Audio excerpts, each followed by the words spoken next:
আসসালামু আলাইকুম। এখন আমরা সূচকের একটা ম্যাথের সলিউশন করব।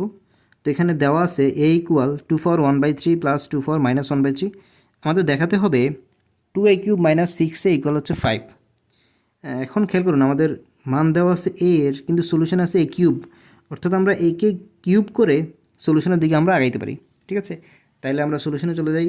তো এখানে প্রথমেই দেওয়া আছে এই যে a এর মান যেটা দেওয়া আছে এটা লিখলাম এখানে, a ইকুয়াল 2^1/3 প্লাস 2^-1/3। তারপরে আমাদের কাজ হবে উভয় পাশে কিউব করে ফেলা, তাইলে a কিউব হয়ে যাবে আর এই হোলটার উপরে কিউব হবে। খেয়াল করুন, a এর উপরে কিউব ইকুয়াল এই টোটাল এটার উপরে কিউব। তারপরে আমরা এখানে খেয়াল করুন, এটা হচ্ছে a প্লাস এটা হচ্ছে b হোল কিউব যদি দেই, তাহলে a প্লাস b হোল কিউবের সূত্র, a প্লাস b হোল কিউবের সূত্র হচ্ছে a plus b whole cube সমান হচ্ছে a cube plus b cube plus 3ab into a plus b। তাইলে এই সূত্রটা আমরা এখানে ইউজ করলাম। খেয়াল করুন, এই যে a cube plus b cube plus 3 into a b into a plus b।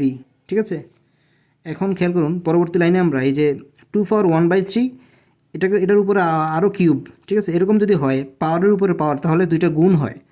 তাহলে পরবর্তীতে এই দুইটা গুণ হলে কি 3 কাটা যাবে, তাহলে 1 থাকবে। তাহলে a কিউব সমান এই যে 2^1/3 ইন্টু 3 মানে 1। এখানে 1/3 ইন্টু 3 হবে -1, যেহেতু মাইনাস আছে সামনে, প্লাস এখানে 3 বসে গেছে। 2^1/3 এবং 2^-1/3 এই দুইটা আমরা যদি গুণ করে দেই তাহলে হবে হচ্ছে 2^0। কীভাবে খেয়াল করুন, এখানে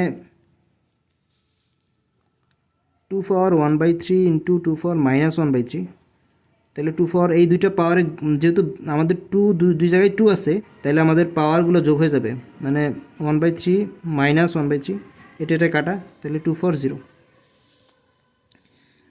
তাইলে এখানে 2^0 বসলো।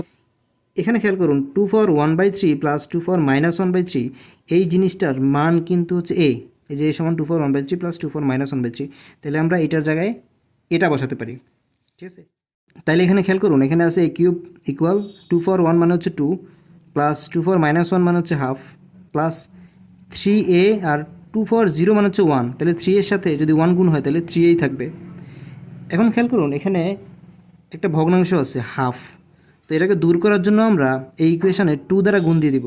তাহলে কি হবে, 2a³ ইকুয়াল 2 দুগুণে 4 প্লাস হাফের সাথে 2 গুণ দিলে 1 প্লাস 3 এর সাথে 2 গুণ দিলে 6a। ঠিক আছে, পরবর্তী লাইনে আমরা এই যে 6এটাকে আমরা সমানের বাম পাশে নিয়ে আসলাম, আর ডান পাশে 4 আর 1 যোগ করলে 5। ঠিক আছে, আমাদের প্রমাণে এটাই বলছে, এই যে 2a³ - 6a = 5, সো শুড।